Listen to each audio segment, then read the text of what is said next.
Boa noite, meus amigos. Quer dizer, boa noite porque estou gravando à noite, né? Mas, independente da hora que você estiver assistindo esse episódio, seja muito bem-vindo ao DutraCast, seu podcast de negócios. Se você gosta de empreendedorismo, gosta de falar de finanças, gosta de falar de crescimento profissional e de carreiras também profissionais, esse é o lugar certo para você. Então, acompanha a gente no YouTube, na TV Real também, no canal 15, mais de 6 cidades aqui no estado do Rio de Janeiro e também na nossa querida Rádio Comunidade. Então, meu muito obrigado pela sua audiência. Hoje a gente vai bater um bate-papo super legal. Aliás, sou o Hugo Dutra, consultor financeiro. Para quem porventura ainda não me conhece, eu ajudo você a ter uma vida financeira mais organizada, não depender de terceiros, não depender do governo para ter a sua aposentadoria. Então aqui no canal estou sempre incentivando você a cuidar melhor das suas finanças, tá bom? Hoje o bate-papo está muito especial porque pela primeira vez, eu já estou querendo trazer essa figura aqui já tem um tempo e hoje finalmente eu tive a honra, a nossa agenda conciliou e eu estou aqui com o Cláudio. Agora, o Cláudio do BNI, Cláudio do Mastermind, Cláudio da empresa de segurança, agora eu não me lembro. Cláudio, por favor, se apresente para para nossa audiência. Oi, Hugo. Boa noite. Vou repetir o teu boa noite. Não sabia os horários, mas ok, boa noite. E que prazer estar aqui contigo e também te parabenizar pelo seu programa, a sua audiência. Aqui a ideia é trazer, trazer reflexão para que a gente possa conversar sobre alguns assuntos interessantes. Mas vamos falar do meu chapéu. Eu tenho um chapéu só? Não, tenho mais do que um chapéu. Então, o chapéu da segurança, o chapéu do Mastermind, o chapéu do BNI. O chapéu da segurança, há 33 anos que eu tenho uma empresa de segurança eletrônica. 33 anos. Olha, e aí eu me formei em engenheiro, eu falei, engenheiro eletrônico, é isso que eu vou seguir na minha vida, é isso que eu quero fazer. E fui galgando com isso. Depois fiz MBA de gestão, em tecnologia da informação, fiz mestrado em estratégia empresarial e fui moldando essa informação. Mas nessa jornada, eu entendi que tinha algo diferente acontecendo. Sabe, eu fui para dentro de sala de aula, porque não tinha em Friburgo na época, pessoas que pudessem participar da área de eletrônica. Não tinha gente habilitada naquele momento para isso. Estou falando lá de 1900 e pouquinho, 4, 5 e tal. E o que aconteceu? Eu e mais um amigo fomos e fizemos um treinamento, né? Uma escola, participamos de uma escola de eletrônica e a partir dali eu comecei a entender que não era só a sala de aula que me agradava também olhar para as pessoas, não só passar a parte técnica, mas desenvolver essas pessoas. Isso foi algo espetacular. E aí isso veio acontecendo, e aí eu entrei ao Mastermind, 2020 eu comecei do Mastermind, depois instrutor e virei, assim, sou hoje o diretor de Teresópolis, do Mastermind de Teresópolis. E o BNI chegou há pouco tempo, que é a área de negócios, né, de network, que também tem a ver com desenvolvimento e relacionamento, né? A parte de... O network, ele é relacional. Então, o BNI hoje também faz parte da minha vida. Esse é o início com o Cláudio aqui. Poxa, que bacana. Então, o Cláudio é uma pessoa que ele respira negócios. Então, já desde muito tempo, né, Cláudio? Porque eu tenho 36 anos. Ou seja, quando eu estava ali aprendendo a andar direito, sem ficar quicando, né? Que a criança aprende a andar com 1 ano, 2 anos, mas anda daquele jeitinho, né? Então, quando eu estava finalmente aprendendo a andar direito, você já estava empreendendo, já estava começando a empreender. Que legal, cara. Acredito que sim, né? Hoje, nos meus 58 anos, só da empresa 33 anos. Agora eu vou dar um chute aqui. A eloquência desses 3 projetos aí, eu acho que teve uma construção pelo Mastermind. Estou errado? Ou não, você já tinha essa eloquência toda, já falava bem assim? Vamos lá, isso é importante. Não era eloquente. Pelo contrário. Pessoa tímida, pessoa que muito tímido. E aos 8 para 9 anos de idade, minha irmã fazia aula de piano e minha mãe, até essa semana a gente estava lembrando, minha mãe falando, você vai fazer o quê? Aí, violão? Aí meu avô prontamente me deu um Giannini, tenho ele até hoje lá, adesivei ele com Ala Moana, que é para quem agora entrega realmente a idade, né? E aí, o que acontecia? Eu tinha que fazer audição, né? E aí, como era a audição? Na frente do público, aquilo, meu amigo, me matava. Eu entrava de um jeito e saía pior do que eu entrava. É mesmo? E aí eu só fui desenvolvendo a timidez. Então foi bem complicado, né? E a adolescência também me deixou um pouquinho mais preso. Então, o Mastermind, eu posso te garantir, foi a chave. uma virada de chave. Foi uma super virada de chave. Poxa, que legal, porque eu te conheci, inclusive, num evento do Mastermind, né, numa aula que eu assisti contigo. Vejo você participando de podcasts, dando entrevistas e, realmente, é difícil imaginar você como uma figura tímida, né? Totalmente. Isso a gente tem que olhar para dentro, né? Uhum. Isso não é, assim, até entendi o que me travava, e aí até falei da sala de aula, né? A sala de aula também, para mim, foi um bom momento. Só que você fica limitado ali na sala. Então, o teu público é menor. Aí o problema é quando você só ganha maior o tamanho de público, né? E sabe o que eu acho interessante? Eu estava comentando hoje, inclusive, lá no podcast da Bupper, né, da minha startup, que a eloquência, muitas vezes, ela difere você no mercado pelo seguinte: como marketing também de uma forma geral, mas por que eu estou falando da eloquência agora? Às vezes a pessoa tem um produto bom, mas ela não sabe vender. A gente está falando de pitch de negócios, né, de startups e tal. Então, às vezes, o cara tem um produto, uma startup é muito legal, mas ele não sabe vendê-la no pitch. E, às vezes, o cara que tem um produto mais ou menos, mas no pitch ele entrega bem, fala, pô, esse produto é melhor. E, às vezes, não é. Então, imagina quando você consegue juntar um bom produto com uma boa eloquência, com essa técnica, controle de voz, de postura, tudo isso, né? Como que não vai fluir muito melhor, né? Não tenha dúvida. A certeza de que você tem que estar congruente, né? Porque senão você você não tem autoconfiança e quer vender algo. Como é que você faz isso? Como é que você entrega para o outro aquilo que nem você está entendendo que é bom para você? Se você não está autoconfiante naquilo que está fazendo, tenha certeza que você não vai entregar o melhor. Bom, o pessoal de casa pode estar reparando que hoje a gente está com uma mesa muito bonita aqui. Eu gosto muito de livros, né? Gosto muito de ler. Agora, eu vou ser bem honesto para vocês. Deixa eu ver. A Arte de Lidar com Pessoas. Nós temos ali, de Napoleão Hill, A Lei do Triunfo para o século XXI. Esse daqui, dos que estão na mesa, para ser bem sincero, foi o único que eu li. Tá? Desse aqui. Nós temos ali também A Sabedoria do Enneagrama, que inclusive é um tema que a gente vai abordar hoje também. Mas desses 4 livros, eu só li esse daqui. Eu queria que você falasse um pouquinho sobre cada um deles e como influenciou na sua vida de alguma forma. Bacana. Vamos contextualizar? Vamos. Ô, Ítalo, me presta o controle da TV que eu esqueci aí, fazendo um favor. Pode falar. Para você ter uma ideia, vamos começar pelo A Lei do Triunfo. Aqui a coisa é nesse momento que aí eu posso falar em nome de quem eu estou aqui, né? Que aí eu vou falar da Fundação Napoleão Hill. E aí quando a gente fala de Napoleão Hill, muita gente hoje ainda não conhece Napoleão Hill.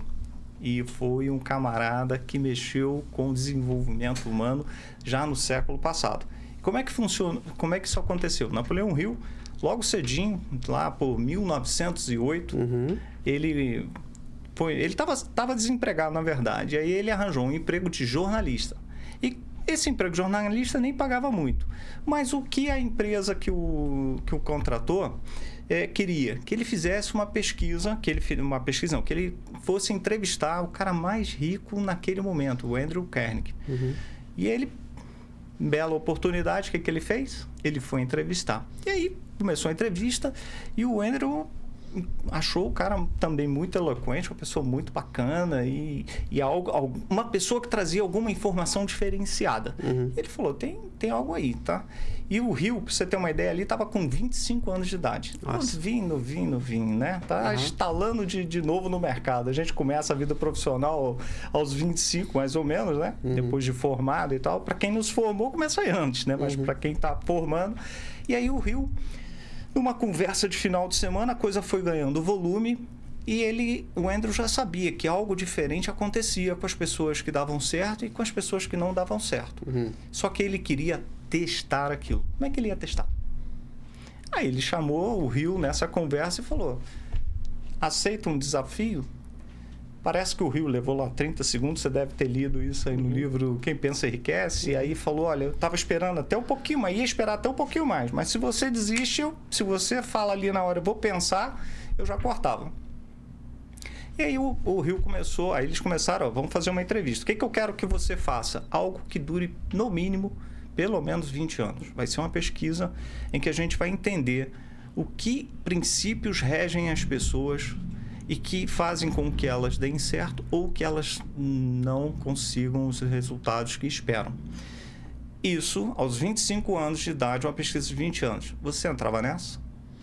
Rapaz, é difícil, mas quando eu era criança, eu lembro que a primeira conversa desse tipo que eu tive, eu tinha 15 anos, E eu tive uma namorada na adolescência que ela tinha tios que tinham uma situação financeira muito boa. E eu lembro de eu chegar para eles e falar assim... Queria que vocês me contassem a sua história. O que vocês fizeram para chegar até onde vocês estão? Então, eu já tinha essa curiosidade. Legal, é o primeiro sonho que eu lembro de ter na vida, Cláudio, é o sonho de ser rico. Diferente dos motivos tradicionais. Até a Ferrari, nunca liguei para nada disso, até porque eu não entendo nada de carro. Mas, assim, pela questão da liberdade, de poder estar onde eu quiser, com o que eu quiser, fazendo o que eu quiser. Então, nesse caso, sem querer me gabar um pouquinho, mas eu acho que aceitaria. Pô, que bacana. Olha que legal isso, né? Mas então, poucos aceitariam, mas você já estava objetivando alguma coisa. Você já estava com a visão, concorda? Então, aí o Rio fez o quê? Partiu para fazer. E o Andrew bancou uma parte dessa pesquisa, foi o mentor dele nesse momento, desses 20 anos, e também avaliou ele para os maiores empresários daquele momento, né? As pessoas que estavam dando certo. Quem eram? Thomas Alva Edison, Henry Ford, Ford, Pirelli. E aí o Rio se jogou, né? Ele tinha uma carta de referência do Andrew e começou a trabalhar para entender o que era. E o Andrew falou, olha, existe aqui um formato maior que é uma mente mestra. Então, as parcerias que eu fiz, a aliança de mentes que eu fiz, foi o que me trouxeram até o que eu tenho hoje. Ele não tinha dinheiro e não tinha completado a escolaridade. Então, ele, com essas pessoas ao redor dele, ele conseguiu ganhar muito dinheiro. Era um bilionário naquele momento porque descobriu o aço. Então, a partir daí, tudo também tomou a velocidade e desenvolveu, né? O capitalismo forte operando naquele momento. E aí o Rio conseguiu identificar nesses 20 anos 17 características comportamentais. Que todos eles tinham em comum, né? Inclusive, a maioria deles tinha em comum. Isso é que é legal. Tantos porque deram certo, quanto que eles não deram certo. Porque essas 17 que viraram lei, porque ela foi tão trabalhada, que ganhou notoriedade de lei, que é algo científico, tá? Foi comprovado com as pessoas. Ele identificou nas pessoas que só estava dando certo por isso. A pessoa tinha um objetivo bem definido na vida. A pessoa fazia uma aliança de mente legal. Porque, vamos combinar, né? Nós somos a média das 7 pessoas com as quais nós convivemos. Então, a gente até tem que estar orientado a isso, né? Quem são as pessoas que estão nos elevando? Quem são as pessoas que estão nos puxando? Tem gente até que tem potencial para crescer, mas está preso em informação que não faz sentido, com pessoas que não estão nem querendo que ela cresça. Já viu isso acontecer? Posso dar um exemplo rapidinho? Pô, deve. Eu tenho um amigo de infância, uma pessoa muito querida para mim, só que a gente se distanciou, aí às vezes a gente volta, se aproxima um pouquinho, distancia de novo, porque a gente tá com filosofias tão diferentes e o papo, a gente tem a mesma idade, o papo é sempre a mesma coisa. Porque na nossa época é isso, porque na nossa época aquilo, e não sei o quê. E a pessoa com 30 e poucos anos ainda não conquistou nada, a pessoa ganha até mais do que eu, tem uma renda menor do que a minha, mas não conquistou, não consegue porque tá estagnada. Aí, sabe aquele assunto quando fica chato pra mim já? Eu falei, cara, é um assunto que tá chato. Então, às vezes, quando a gente se distancia, perde um pouco de contato, não é porque a gente se desgosta da pessoa, porque a frequência mudou muito, né? E a gente tá falando de uma juventude. A cada 5 anos, eu acredito que a gente já sofre uma grande mudança. Eu, pelo menos, sou assim. Então, você imagina 20 anos. Né? Então, eu acho que isso é comum. Às vezes, a gente... Não é se afastar, eu acho que é algo natural. Eu não acho que nem sempre é proposital. Vou me afastar, a não ser que a pessoa te faça mal, né? Eu vou me afastar porque o fulano está fazendo mal. Agora vou me afastar porque eu estou numa frequência diferente. Eu acho que é natural. E quando você vê, você já está se conectando com pessoas que estão com a mesma visão que você. É isso, porque você está sabendo o que você quer, então você começa a conviver com pessoas que estão vibrando na mesma frequência. Exato. Que estão com a mesma conexão que a sua. Se a gente vibra em conexões mais abaixo, a tendência é você não desenvolver. E é bom até que tenham pessoas que conheçam mais do que a gente. Sim. Não é errado não conhecer. Errado é não querer aprender. Não, à toa eu te chamei aqui. Moxa, obrigado. Olha, que elogio, hein? Fiquei muito feliz com isso. Posso te garantir, eu aprendo ensinando e ensino aprendendo. Isso tem sido um dos lemas da minha vida, né? Até já falei aqui em um ambiente anterior também de proposta, daqui a pouco a gente fala disso também. Mas o fato é, Rio, então, fez o quê? 17 características. Então, tem gente que patinou, que deu problema, que não, assim, as características não estavam desenvolvidas. Você vai falar, Cláudio, mas como é que é essa história das características? Quer dizer, então, que ou eu tenho ou não tenho? Todos nós temos. Agora, quanto aplicamos em cada uma delas? Como é que a gente realmente equaliza as 17 leis? E vamos combinar que a maioria tem objetivo na vida, não tem? Com certeza, mas eu tô um pouco curioso. Eu preciso de um exemplo prático. Dá um exemplo de uma ou duas leis aí, na prática, como a gente já tem isso. Porque eu tenho o pensamento, pode ser errado, não estou falando que é uma... Não estou afirmando, é uma opinião minha, de que certas pessoas já nascem com aquela característica, outras não nascem, umas topam aprender ela. Essas 17 leis é algo que dá para aprender ou que você acredita, ou Napoleão Hill acreditava, que todo mundo já tem ela? Aí é que tá. Todos temos. Agora vamos lá. Vamos começar pelo objetivo principal bem definido, que é a primeira. E não à toa é a primeira. Todo mundo sabe que quer conseguir alguma coisa, concorda? Sim. A maioria das pessoas ou quer ficar rico, ou quer ter uma família, ou quer ser bem-sucedido, tem a ideia do que eu quero ter sucesso, ou eu quero levar uma vida tranquila. Alguma coisa está definida ali, concorda? Sim. Mas como é que a gente faz no dia a dia? A gente objetiva aquilo e traça um plano para aquilo? Ah, não. Aí que tá a diferença, né? Uma das... Plano de ação. Porque tudo acontece aonde? Tudo acontece aqui. Na mente, começa pelo menos na mente. Maravilha? Hill fala, se você consegue conceber, consegue acreditar, a mente consegue realizar. Então, se eu concebo, se eu acredito fortemente naquilo, eu posso realizar. Agora, o passo de realizar, que são as pernas, como é que isso acontece? Não é fácil acontecer, concorda? Porque todo mundo fica com a fé. E tem uns que tem aquela fé. Um dia eu ganho dinheiro. Um dia eu ganho dinheiro. Ah, se eu ganhar na loteria, né? O que eu vou fazer com aquilo? Não está definido. Pode até ganhar na loteria. O dinheiro vai fazer o quê? Vai sumir da mão, porque não sabe nem lidar com dinheiro, não está se preparando, não está se programando, não tem um caminho definido. Desculpa, preciso fazer uma observação, Cláudio. Desculpa te interromper. Quantas quiser. E isso que o Cláudio falou, gente, não é a opinião dele, mas inclusive tem estatística, tem um estudo feito na Universidade da Califórnia, que é a maior loteria do mundo, né? Está localizada lá, para quem não sabe, e fizeram um estudo e viram que mais de 90% dos ganhadores de loteria, em 5 anos, perdem todo o dinheiro que ganharam na loteria e ainda ficam mais endividados que já estavam. Então ele não está dando a opinião dele, está dando um fato. Realmente, quem ganha dinheiro de graça e não sabe lidar com dinheiro, perde tudo. Concorda? Prossiga. Não é só quem ganha na loteria, não. Pode andar um pouquinho mais. Herança. Herança, sim. Vê quanta gente recebe herança e depaupera a herança toda. Entrega para a outra geração, nada. Então, assim, não construiu a mente para ter objetivo.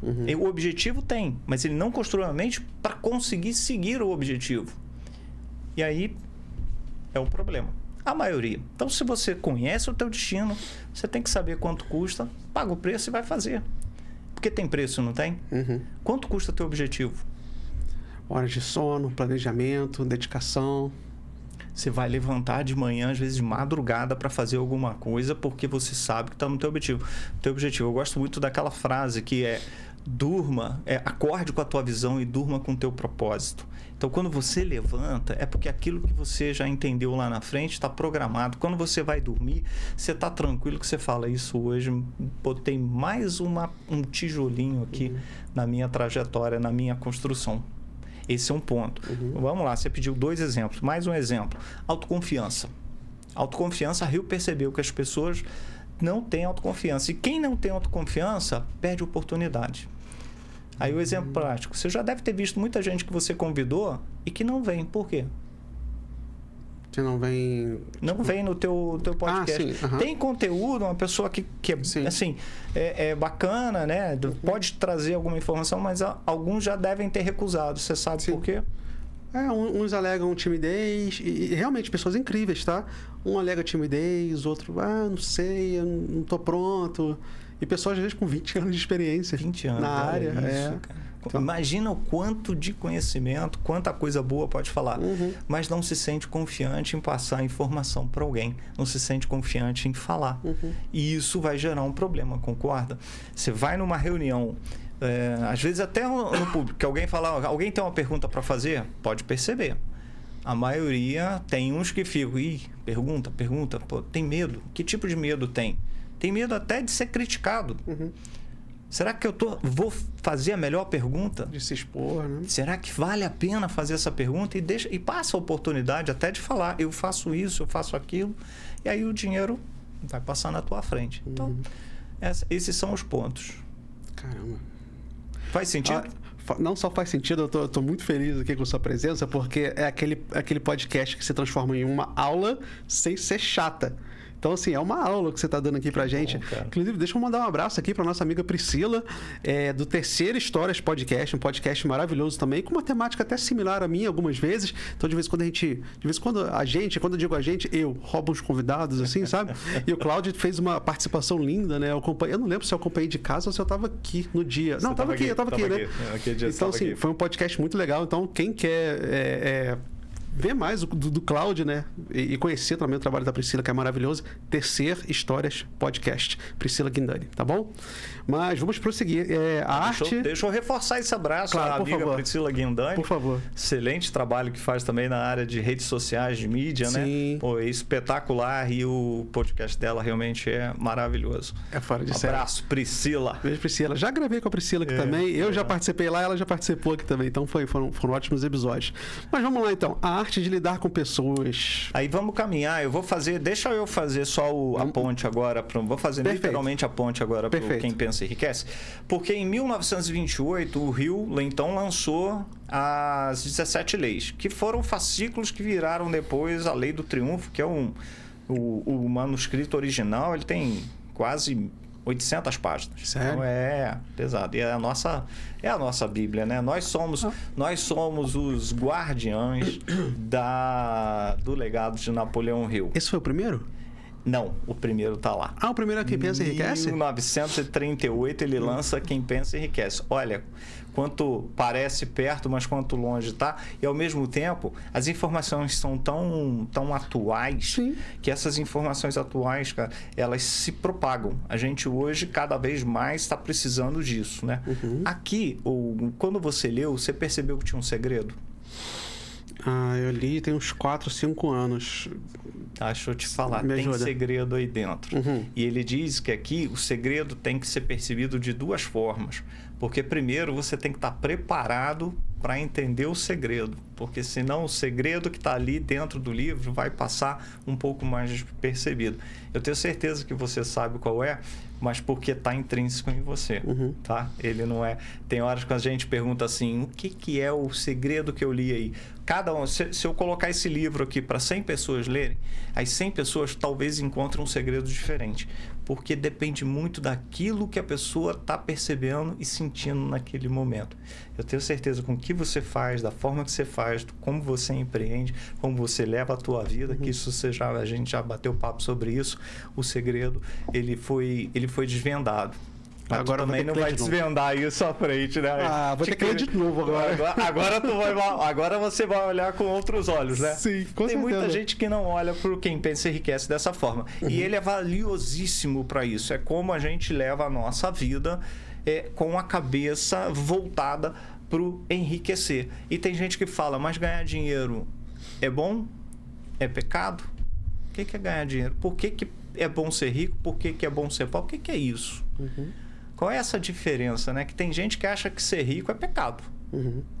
E que levar uma vida pobre faz sentido. Uhum. Mas será que aqui não tem o risco do levar a vida pobre já é normal? Se você não fizer nada, você vai ser o quê? Pobre. Desculpa. A cabeça vai funcionar de que maneira? Isso. De uma maneira que você tem a tendência a não prosperar, diríamos assim. Agora, o que é o prosperar? Não é só dinheiro. A gente não está falando só de dinheiro. No mundo espiritual, qual é a seiva? É a fé, né? Uhum. No mundo nosso, real, aqui é o quê? É o dinheiro. Uhum. A gente não faz nada, você não compra uma caneca, você não faz isso que você está fazendo se você não tiver dinheiro. Então, o dinheiro faz parte. Ele só não pode ser o objetivo. Você concorda? O dinheiro eu vejo ele como uma ferramenta. E tem uma frase que eu gosto muito que o dinheiro ele é um ótimo servo, mas é um péssimo mestre. Adorei. Porque quando você usa ele como ferramenta, ele vai te servir bem. Você bota ele para trabalhar lá, para dar os juros compostos, ele não vai faltar, ele não vai ter dor de barriga, ele vai trabalhar para você, ele vai te entregar. Agora, quando é o contrário, você trabalha motivado pelo dinheiro e apenas pelo dinheiro, você sempre vai trabalhar, nunca vai parar, porque nunca vai ser o suficiente. Daí você vai abrir mão de muita coisa para ter aquilo ali. Então... Excelente, é isso. Mas ele faz parte do nosso processo todo como ferramenta. Exatamente. Que bacana. Pô, muito legal isso. E aí o Quem Pensa Enriquece traz essa informação, né? Do que a gente precisa entender. Porque Senão a gente só recebe e gasta. Recebe e gasta e vira escravo do dinheiro. Tá certo? Aí começa com aquelas frases, morre, fica tudo por aí. Pra quê? Não vou levar dinheiro pro caixão. Isso. Mas a gente não quer aproveitar? Não quer passar a vida aproveitando de alguma coisa? E eu gosto muito da citação do Pai Rico, Pai Pobre também, que acho que é logo no início do livro que ele fala: o dinheiro não é a coisa mais importante que existe, mas ele afeta tudo que é importante na nossa vida. Aí já aconteceu comigo de eu falar: gente, o dinheiro, ele fala 3 problemas que você tem na vida. A pessoa: meu carro tá quebrado, eu tô devendo meu não sei quem, e eu queria poder fazer assim com a minha esposa e fazer uma viagem, não posso fazer. Tudo isso que você falou resolve com dinheiro. Aí a pessoa, para dificultar a minha vida, fala assim: e se eu tivesse um câncer? Eu falei assim: depende. Você queria passar num corredor de um hospital público mal atendido, ou você gostaria de estar num quarto particular com a sua família ao seu lado, sendo tratado por uma boa estrutura?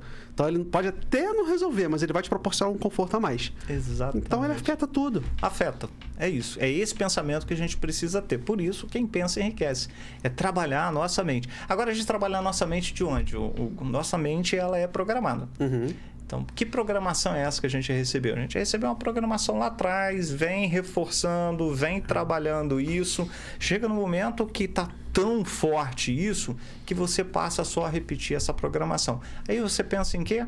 Dentro daquilo que você programou. É como se a gente pegasse sempre a caixa de ferramentas, você falou da ferramenta, a gente pegasse a caixa de ferramentas, olhasse para ali e falasse: ok, martelo.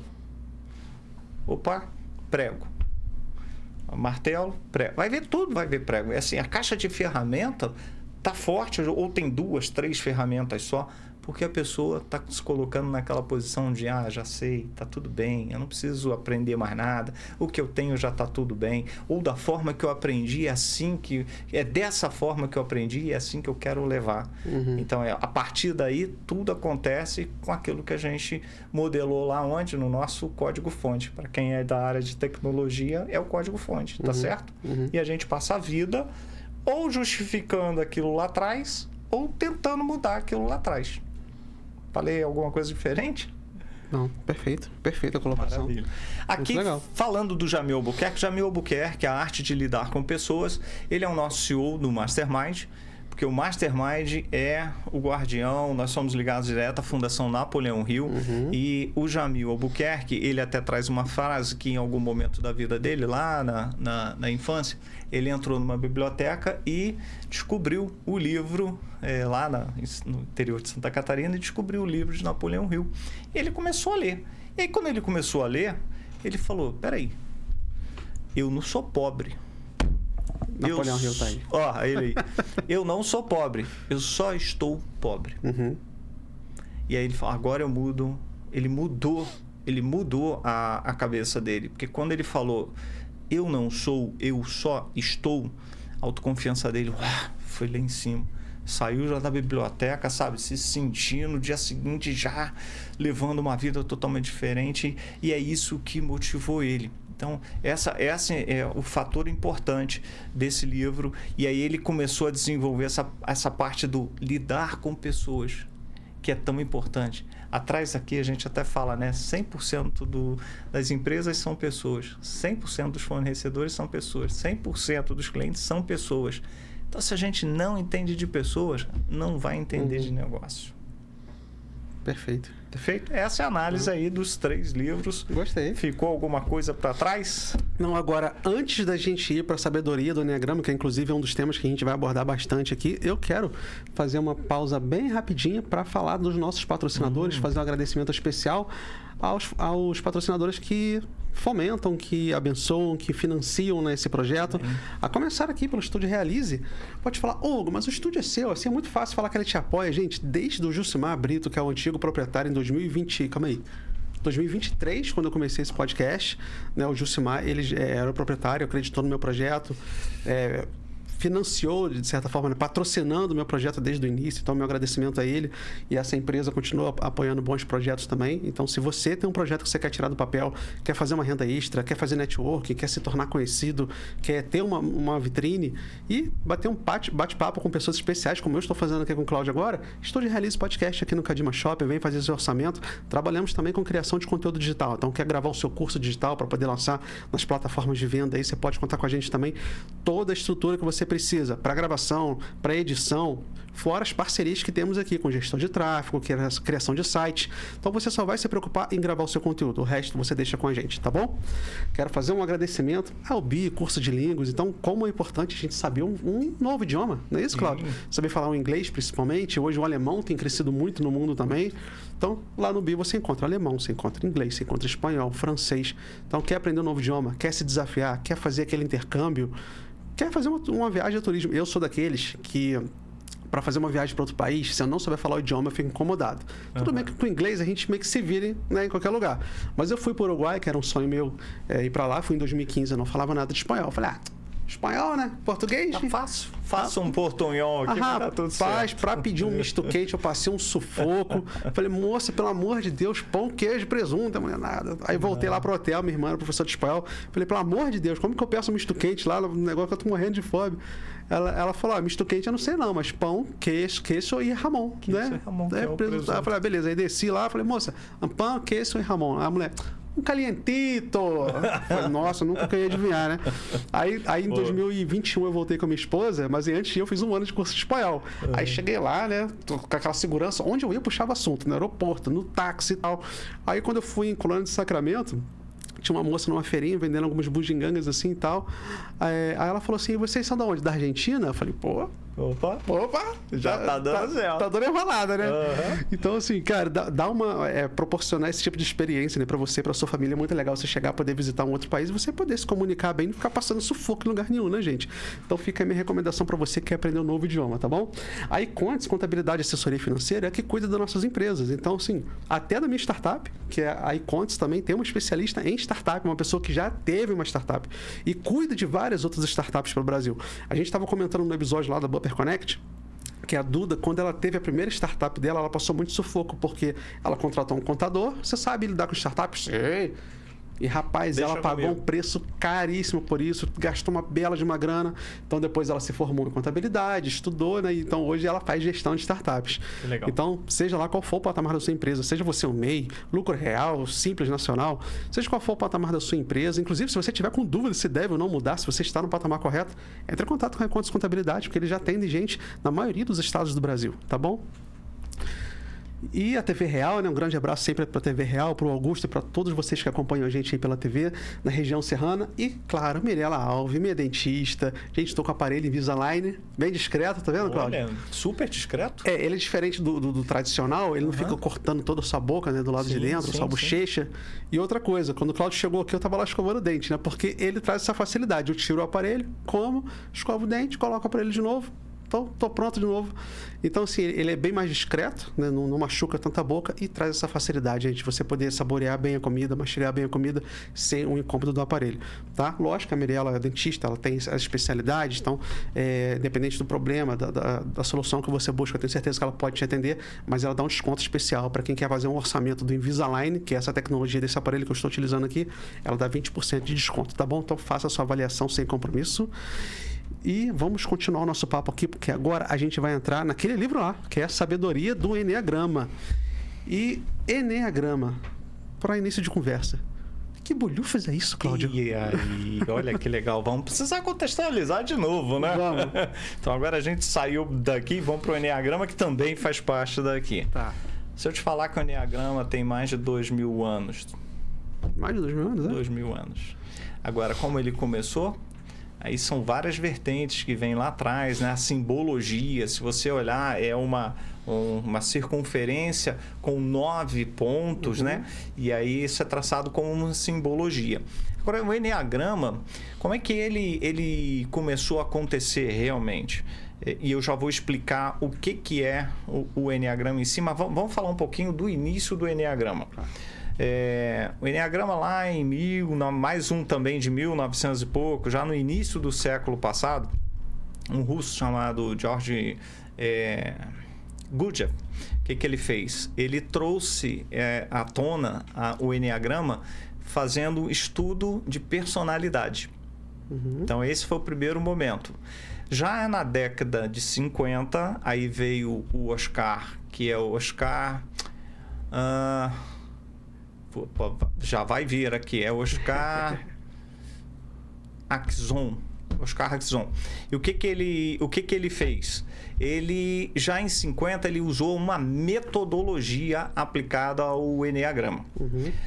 Já o Mastermind trabalha o Enneagrama de uma forma também com metodologia, dentro de tudo que a gente tem dentro do nosso processo Mastermind de metodologia, você acompanhou isso também, voltado não só à personalidade, mas voltado à área de liderança. Então, todo o nosso trabalho do Enneagrama é voltado à liderança. Agora, o que em si é o Enneagrama? O Enneagrama são 9 pontos comportamentais, onde cada ponto comportamental desse, todos nós temos, também como as leis. Então, são 9 pontos que nós temos em comum. Porém, nós trabalhamos em cima de especificamente um a mais. Um é mais forte dentro do nosso ambiente, nosso interior. Dos 9, um se destaca. Dos 9, um se destaca. Tá. Exatamente isso. E mais 4, sendo que 2 apoios e 2 como se fossem as pernas. Então, é um principal, que é o matriz, que é o master, e os outros que colaboram para isso. Se a gente for falar, o nosso Enneagrama é o Enneagrama vitruviano. Aí a gente vai falar de Vitrúvio, que vem lá do século I, olha, pertinho, né?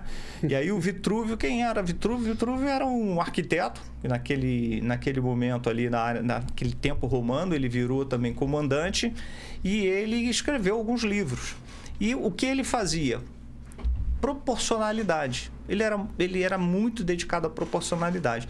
Tanto que depois, um outro cara muito fera, conhecido como Leonardo da Vinci, arquiteto também, compôs aquela figura do homem vitruviano, que é aquele ser com 2 braços, 2 pernas e tal, com a estrutura dentro desse círculo, mostrando a proporcionalidade.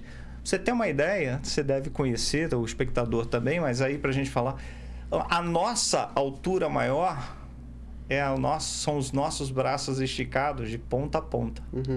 Ele equivale à nossa altura maior. Então, proporcionalidade também, ou seja, a cabeça dividida em 3 pontos, né? O corpo dividido em 3 etapas também, essa estrutura dos braços. E o Vitrúvio trouxe, o que nós fazemos é isso, é trabalhar o Enneagrama sobre essa visão vitruviana, olhando para a estratégia empresarial ou liderança, né? Quem são os 9 padrões? Padrão 1, perfeccionista.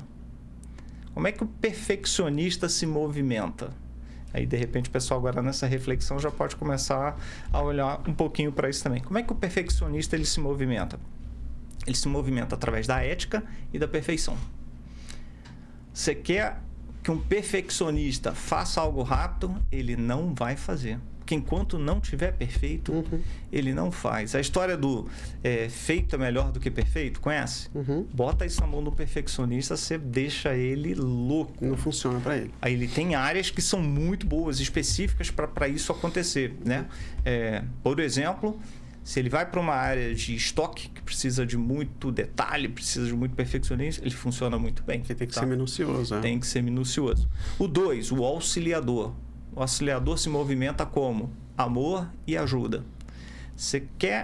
O auxiliador é aquela pessoa que a virtude dele é aquela pessoa que, se você pedir alguma coisa para fazer, ele faz, mas faz com, assim, ontem. Ele quer fazer ontem, ele quer te ajudar. É aquela pessoa dentro de casa que marca médico para todo mundo. Minha esposa... Tem um detalhe, não marca para ele, normalmente. Ajuda todo mundo e pouco se ajuda. E qual é? Porque todo padrão, até é bom contextualizar isso também, todo padrão tem a parte boa, forte, que é a virtude. E virtude, se a gente for olhar lá, é virtus, é vida, é luz. E também tem a parte do vício. O que é o vício? Isso é o vírus, é a morte, é a escuridão. E é onde é o ponto fraco, é onde a gente não... que é mais interessante, a maioria, a grande maioria, se não passa por um treinamento que identifique isso, que jogue luz sobre isso, fica funcionando aqui. Fica funcionando pelo lado ruim do padrão. E depois fala, sempre fui assim. O que eu vou mudar agora? Eu imaginei que você fosse para esse lado. Então, a importância de identificar esses pontos, qual ponto que está mais ativo na gente, é para identificar qual área de trabalho a gente vai ter mais, não só de trabalho, acredito que até na vida de uma forma geral, a gente vai ter mais sucesso. Porque às vezes não é uma questão de você ser ruim, é a questão de você estar alocado errado. É isso? Então, antes de falar até dos padrões, o que a gente tem que fazer? A primeira coisa que a gente tem que fazer é jogar luz aonde? Para dentro. Não é isso? Iluminado não é aquele que vê as cores, mas é aquele que observa a escuridão. É aquele que entende qual é a escuridão. O que está faltando? O que eu faço? O que eu não faço? No que eu sou bom? No que eu não sou bom? A gente não se conhece, concorda? A maioria das pessoas não se conhece com isso, ficam perdidas com isso. E aí, lembra que eu falei da programação, do código-fonte? Aqui também acontece, porque a gente vem operando de uma forma que só vai reforçando. Então, eu só vou dando mais intensidade àquilo. E aquilo que eu estou dando intensidade pode ser o meu lado ruim, a minha parte que é o vício. E aí eu não digo vício de bebida, de cigarro, nada disso não. É aquilo que me faz funcionar de forma contrária ou de forma destrutiva. Então, quando eu mudo isso para o que eu tenho de melhor, isso ajuda. E aí a gente chega nos padrões, né? Quando a gente falou do padrão 1, que é o perfeccionista, do 2, que é o auxiliador, do 3, que é o do resultado. 3 se movimenta pelo desempenho, pelo sucesso. Você pode olhar os esportistas, a maioria deles são 3. Você vai olhar um camarada, ele treinou para Olimpíadas. Ele tem que fazer qual tempo? 9 segundos, não é isso? Lá os 100 metros. Um tiro de 100 metros, corredor de 100 metros. Tem que fazer 9 segundos. Quanto tempo ele se preparou? Se preparou 4 anos. Se esse cara não está pensando no desempenho dele todo dia, ele não vai chegar lá e vai fazer.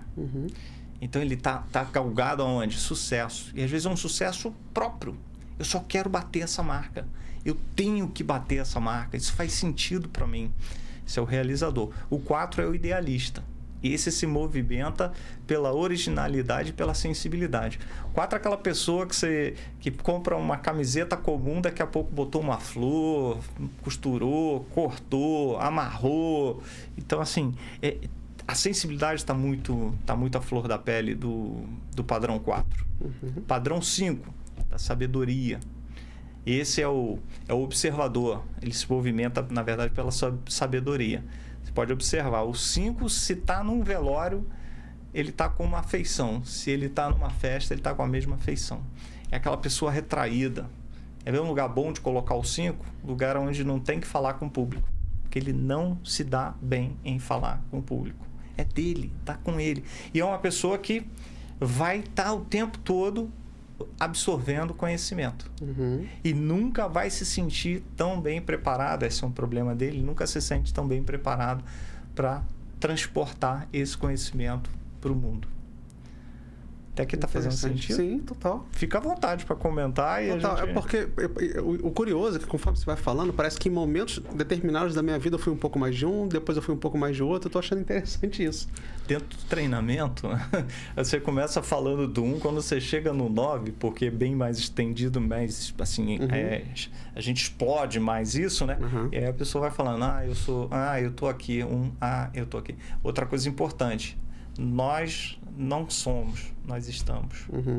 Só que você falar, Cláudio, eu posso trocar o meu padrão?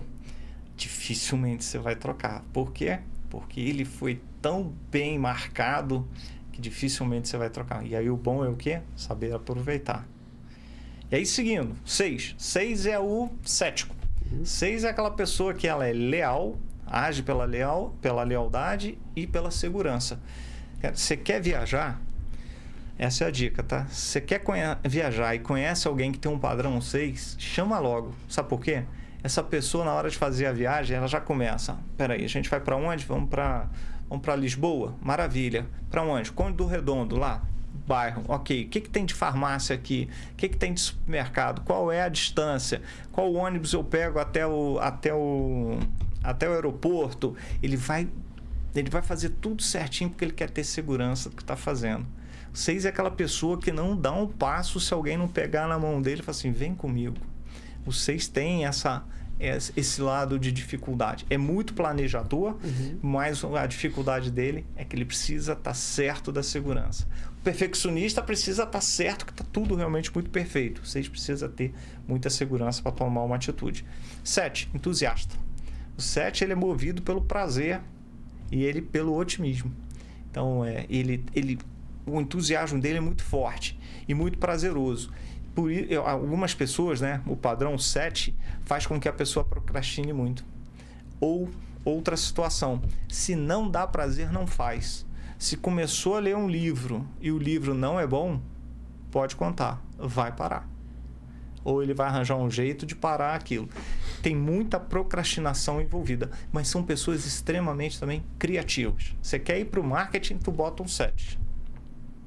Aproveitando aqui para falar um pouquinho também de onde a gente vai se encaixando, né? Porque a gente se encaixa na venda, a gente se encaixa nos negócios, a gente se encaixa com a gente, né? O autoconhecimento. O 7 que eu falei, entusiasta. E o 8 é o contestador. O 8 é aquele que, padrão dele, ele trabalha na justiça, tá? E ele tem que ter o controle.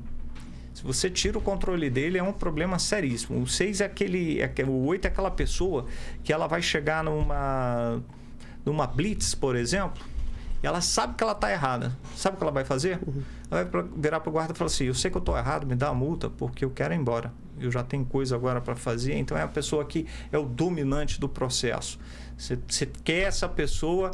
e para você ter uma ideia, se ele chegar para saltar de bungee jump, chegar na beirada quando ele iniciou a subida lá para fazer o bungee jump, ele já saltou. O 6 não. O 6 vai chegar na beirada, vai falar assim, gente, essa corda aqui, quem é o fabricante? Quanto tempo tem de validade? Quantos já pularam? Quanto realmente aguenta esse troço aqui? Vai dar um passo e vai querer dar 10 para trás. O 6, ele entra lá embaixo já sentindo que caiu, que estourou a corda. Esse é o 6. O 8 não. O 8 já é aquele que parte para cima sempre. E o 9? O 9 é mediador. Ele atua com paz e união. O 9 faz a balança. Ele não gosta de ver discussão. É o famoso tanto faz, tanto fez. Eu só não quero que aconteça um problema. Esse é o 9. Essa é a composição. Aí você vai falar, poxa, mas então quer dizer que eu tenho... Como eu falei, não, nós temos todos. Nós somos integrais. O que você achou disso? Olha, o único que eu não me identifiquei em momento nenhum da minha vida foi o 8. O 8, eu nunca fui o 8. Não lembro de nunca ter tido a atitude do 8. Agora, de resto, eu me vi um pouquinho de cada, em determinados momentos da vida, mais um do que outro. E é exatamente o que você falou. Na hora que você falou 1, eu falei, tem um pouco do 1, mas não sempre. Não sou tão perfeccionista. Eu sou muito prático. Mas tem coisas que eu sou enjoado. Por exemplo, eu estou escrevendo uma trilogia de fantasia agora. Já tem um livro publicado sobre finanças, né? Agora entrei no mundo da fantasia, o livro ficou grande, já virou uma trilogia, já era para ter publicado. Só que eu vou ter tendo tanto não, acho que se eu botar isso aqui vai dar uma melhorada, vai ficar legal. E tá lá, e tô indo, e tô acrescentando alguma coisa todo mês que passa, alguma alteração eu faço lá. Então, para determinadas coisas eu tenho isso. Então, assim, você foi falando, eu falei, sou esse. E não, mas eu acho que eu sou mais esse. Não, agora não. Então, assim, eu acho que o que descreveria isso me chamou mais atenção, né? Então, é muito curioso, mas, assim, tirando o 8, eu me identifiquei com todos os outros um pouco. Mas eu acredito que, em alguns momentos, a gente vai para esses ambientes, né? Lembra que eu falei que são 5? Um é o cabeça, que é o que a gente chama de master, é o GPS. É aquele onde aconteça o que acontecer, é ali que você tá. E se você, como eu falei, tentar mudar, vai ser um problema seríssimo, que você pode perder a tua característica. É porque é a base. Você pode não se encontrar mais. É porque é ali que você tá, você foi formado. E qual é o grande barato e bacana do Enneagrama? É quando você se descobre no padrão. Ninguém entra num treinamento com alguém falando, você está nisso, você está naquilo. Não, é a pessoa que, com a análise que ela faz, ela pode até falar, opa, tô aqui, tô lá. Daqui a pouco ela começa a entender, aqui é o meu cabeça. Esse aqui é o que está dando mais ação para mim. A minha vida está pautada aqui. Eu sou realizador. Eu faço as coisas, eu penso sempre no desempenho, eu olho sempre para o lado do sucesso. Eu quero que isso dê certo sempre. Né? E até quando a gente fala sobre isso, o 3, quando algo dá errado, meu amigo, ele some. Ele desaparece, porque ele não quer a visão dele de que algo deu errado, tá? Então a gente vai trabalhando isso. E os outros, os 4, são apoios. Então, em algum momento, você pode ser alguém que está mais forte no 3, mas ter algo forte no 2 também. Você é aquela pessoa que gosta muito de resultado, mas também gosta muito de ajudar pessoas.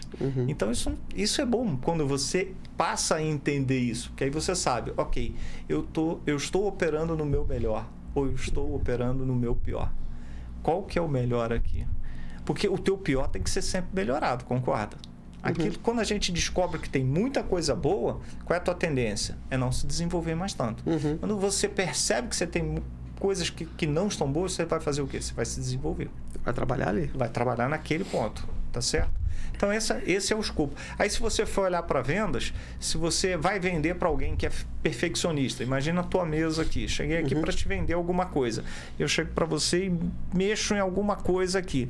Enquanto eu estiver falando com você e coloco o meu material de venda, né? Botei o livro, botei alguma coisa. Enquanto eu estiver falando, você vai estar pensando assim, como é que esse cara vai embora? Que ele acabou de mexer em algo que não pode, porque ele está atento àquilo ali. A perfeição dele, perfeccionista, da forma que ele olha a mesa, você olha a mesa de um perfeccionista, você quase que identifica de imediato. Tudo certinho, tudo perfeito. Se ele sentar aqui, ele olhar para um quadro e o quadro estiver torto, meu amigo, enquanto ele não for lá acertar o quadro, ele não sossega, a cabeça dele não funciona. Eu tô me desvinculando desse padrão, então. Eu acho que o perfeccionismo fica só ali na minha escrita, no meu livro, acho que não sai dali não, Cláudio. Posso te falar uma coisa? É assim, o que é o grande barato dessa história é que a gente não deve falar que um padrão tá certo ou tá errado. Sim. O que a gente precisa entender é que dentro daquele padrão do perfeccionismo, você vai trabalhar de tal forma que você vai fazer as melhores coisas dentro daquele padrão. Legal. Então você não vai chegar ao ponto de ser aquele perfeccionista que não faz nada porque não chegou ao perfeito, porque a gente sabe que não é perfeito. Nós somos perfeitos, tá certo? E já fomos feitos. Então agora todo o resto, o importante é faz logo, começa a fazer e vai melhorando de acordo com o que você vai andando, de acordo com a jornada vai acontecendo. Então todos os padrões, o 6 mesmo, o 6 precisa de segurança para fazer, mas chega uma hora que ele entende que ele não precisa ter também detalhe para a coisa acontecer. Então ele precisa ter esse equilíbrio, né? O padrão tem que ser equilibrado, esse é o ponto. Caramba, que aula. Opa! Que aula, meu amigo. Bom, infelizmente a gente já está caminhando para a reta final, mas ainda temos tempo porque...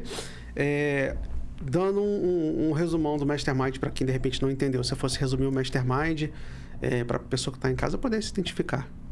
O Mastermind é uma escola de negócios de treinamentos de alta performance. Então, nós trabalhamos dentro do Mastermind com a filosofia e a metodologia da Fundação Napoleão Hill. E o que é isso? A gente vai trabalhar liderança, inteligência interpessoal e comunicação eficaz através do treinamento Lince. Esse é um treinamento, Hugo, que leva 12 semanas. Então, uma vez por semana você está lá, ele é feito de forma muito prática, em cima de experiential learning. Isso a gente faz em todos os treinamentos, tá? A pessoa vive alguma coisa, entende o que está vivendo, que está entendendo, passa a praticar aquilo, assume uma responsabilidade em praticar e observa os resultados. Então, você vai fazendo isso, qual é a tua tendência? É começar a obter os resultados a partir dali. Então, Lince com 12 semanas. O Eneagrama Vitruviano, ele é feito em 5 sessões. E aí, normalmente, a gente faz uma imersão. Falando nisso, eu posso falar que Teresópolis a gente vai ter o Eneagrama. Posso fazer um merchan aqui nesse sentido? Sim, sua câmera. Pessoal, quero convidar a todos em Teresópolis, finalzinho de março, nos dias 22, 23 e 24, para o Eneagrama Vitruviano, com um detalhe super importante, que deixa de ser um detalhe e passa a ser um peso, que é o Jamil Albuquerque, nosso CEO Mastermind, vai estar com a gente ministrando no hotel em Teresópolis, no Vila Nova, e vai ser uma imersão que começa numa sexta-feira à noite e termina num domingo no final do dia. É para entrar, descobrir o seu padrão e sair com a vida de forma diferente. O que a gente costuma dizer dentro do Mastermind é que nós transformamos vidas. A pessoa entra de um jeito e vai sempre sair de outro jeito ali dentro. E nós temos também, aí o convite está feito, tá, Hugo? Perfeito. Então, será um prazer se quiser passar esse final de semana com a gente também. Também o treinamento de vendas, de alta performance e de alto valor agregado. O treinamento pleno de oratória para pessoas que precisam falar em público, uso das redes sociais, políticos, né? Quem está ingressando na carreira política. E outros mais. Mas Nossa. Esses são os carros-chefe nossos. E todos com base nos ensinamentos de Napoleão Hill, correto? Todos eles a gente sempre vai falar com base nos ensinamentos de Napoleão Hill. Poxa, Que é o que faz sentido, né? Uhum. É a partir do momento que você trilha esse caminho, você, assim, ele está tão testado, tão aprovado aí no Quem Pensa Enriquece, mostra a quantidade de pessoas que passaram pelos princípios e como fica claro que se você entende aquilo, a coisa funciona bem. Hill foi um cara que fez ponte. Uhum. Ele mostrou algo pra gente e ligou com uma ponte que, né, se você seguir a ponte certinha, dá certo. Se você tentar escapar, aí é por conta e risco. Eu comecei uma turma de mentoria agora financeira, é um processo Legal. de reeducação financeira que eu faço durante um período de 3 meses, no qual realmente é um processo de reeducação. Como que funciona? A gente fala sobre mindset, né, mentalidade, a gente tem aula só sobre cartão de crédito aí com especialista, porque já não é tanto a minha área, mas tem aula sobre investimento, finanças pessoais, finanças comportamentais, dívidas, inclusive. E na primeira aula eu falei isso, que as pessoas ricas, né, 10 anos, assim, pouco tempo que eu estou estudando, mas desde pequeno eu sempre reparei, sempre gostei de conversar com pessoas ricas, você percebe que elas têm muitos hábitos em comuns, né? Então, Napoleão Hill, eu acho que foi o maior estudante de pessoas ricas e prósperas que o mundo já teve, né? Pelo menos até a atualidade, eu acho que ninguém chegou nem perto do trabalho maravilhoso que ele fez, tanto que são mais de 20 obras, 30 obras. Ele já tem registradas, publicadas, é por aí, né? Em torno de 30 obras. Tanto que, inclusive, o livro que vale a pena mencionar aqui, que é o meu preferido, que é Mais Esperto que o Diabo. Isso. Nossa, esse livro é maravilhoso. Ele teve uma dificuldade na época que foi lançado por uma questão supersticiosa, religiosa. A gente sabe que antigamente tinha. Hoje ainda tem, mas antigamente muito mais, né? E é um livro maravilhoso. É um livro que você. Que te deixa assim perplexo, ao mesmo tempo te arranca umas boas risadas, né? Sim. Principalmente quando ele fala Vossa Majestade. Eu ri muito com aquilo. Então é um livro maravilhoso, é uma recomendação. Se eu fosse recomendar um, inclusive, pra galera, seria Mais Esperto que o Diabo. Você, faz uma recomendação pra gente. Olha, a recomendação do Mais Esperto que o Diabo eu adoro também e reforço pra ti. Entre esses aqui, é até difícil falar qual. O Quem Pensa Enriquece, com certeza, é uma chave, é uma virada de chave. Cada um no seu momento, mas o Quem Pensa Enriquece já começa a te dar uma visão diferenciada da vida. É um bom início, principalmente para quem está começando a estudar nesse tipo de coisa. Tanto o 17 Leis quanto o Quem Pensa Enriquece. E o Mais Esperto que o Diabo, por problemas religiosos, o problema que pegava aí era a palavra diabo, né?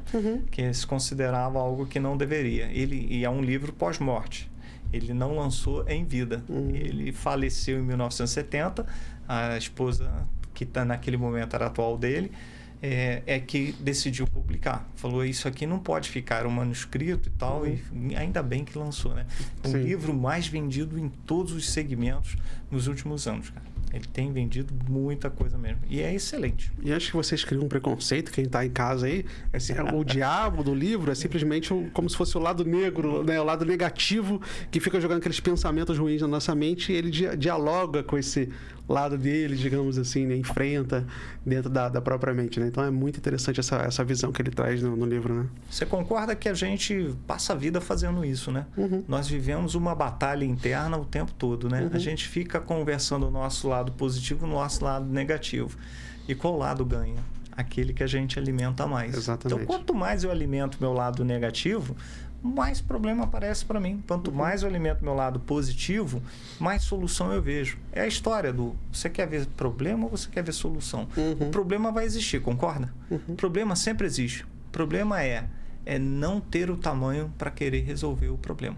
Então, quanto maior o problema, maior tamanho você tem que ter para buscar a solução. Sabe uma representação que eu acho que vai exemplificar muito isso que você falou? que eu não lembro com quem eu estava, quem me trouxe esse exemplo. Eu gosto muito de alguns tipos de árvore, principalmente algumas orientais. Tem o ipê amarelo, que eu sou apaixonado, tem o vermelho também, e a cerejeira, né, típica, né, do Japão, aquelas rosinhas, né? Eu acho lindo, lindo, lindo. Aqui em Friburgo a gente tem bastante, na Friburgo, Teresópolis, aqui temos bastante também. Quem passa ali entre junho e julho testemunha aquela coisa linda, né? Aquela obra divina ali. E eu lembro que... E são árvores que, assim, quando elas florescem, chega o outono, elas caem e sujam bastante o chão, né? E eu lembro que alguém deu um exemplo assim, falou, poxa, eu não quero ter uma árvore dessa em casa, não, olha como que suja o chão. Fala, poxa, você deixa de viver a majestade de ter uma bela árvore dessa, às vezes no seu quintal, de você poder cortar todo dia e ver uma bela obra dessa, porque você está olhando para o trabalho que vai te dar, muitas vezes, de limpar o chão. Então, acho que exemplifica bem isso que você falou. Você está vendo problema, você está criando um problema para algo que é lindo, que é uma solução de bem-estar, né? Enfim.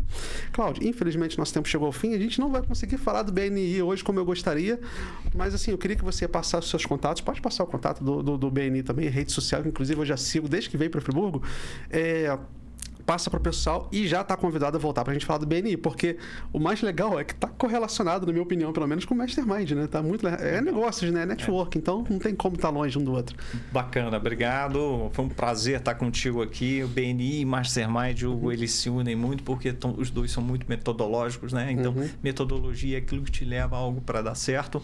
E aqui eu quero deixar o meu contato, que é o telefone 22 98800 1051. Pode repetir? Claro. 22 98800 1051. Para o BNI, @BNI Região Serrana. Para o Mastermind, mastermind.com.br, @Mastermind Serra Imperial. E o meu Instagram, que é o @ClaudiaHertal _instrutor. Beleza, Cláudio. Se você quiser depois me enviar o link, eu coloco na descrição do vídeo no YouTube. Vou pedir ao nosso amigo Ítalo, também editor, para colocar no final da entrevista, depois lá na edição, para o pessoal poder acompanhar aí de casa, tá bom? Gente, é isso, Cláudio. Muito obrigado. Já tá aí o convite para você voltar. Você está intimado a voltar aqui. Eu não quero nem saber se você quer voltar. Você tem que voltar, Cláudio. Volto com todo prazer, Hugo. Tá bom? Gente, como sempre digo, sucesso é uma questão de decisão. Então, até o próximo episódio. Tchau, tchau.